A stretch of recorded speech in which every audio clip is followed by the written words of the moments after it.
Welcome to our channel. Today we how to invest in virtual health services with MDLive. Quick tutorial. Visit the MDLive website. Create an account by clicking on the sign up button. Fill in your personal information, including your name, email, and phone number. Verify your email address through the link sent by MDLive. Log in to your new account. Navigate to the services section of the website.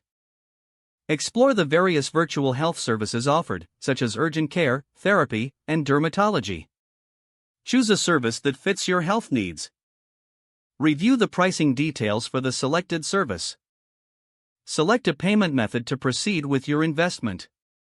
Complete the payment process to secure your appointment. Schedule a virtual consultation at a convenient time. Prepare any necessary medical history or questions before your appointment. Join the virtual consultation using your device at the scheduled time. Follow up on any prescriptions or further treatments recommended by the healthcare provider. Monitor your health needs and consider additional services to enhance your experience with MDLive. If the page does not load, refresh the browser or try again in a private or incognito window.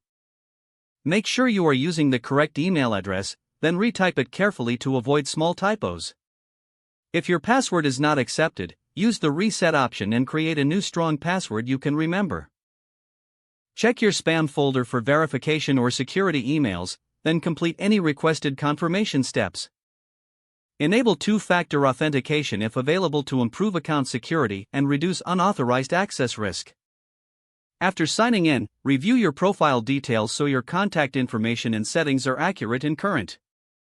If you see an error message, note it down and try again after restarting your device and internet connection. Log out when you finish, especially on shared devices, to keep your account and payment information secure. If the page does not load, refresh the browser or try again in a private or incognito window. Make sure you are using the correct email address, then retype it carefully to avoid small typos. If your password is not accepted, use the reset option and create a new strong password you can remember. Check your spam folder for verification or security emails, then complete any requested confirmation. Don't forget to like this video and subscribe to our channel for more step-by-step tech guides.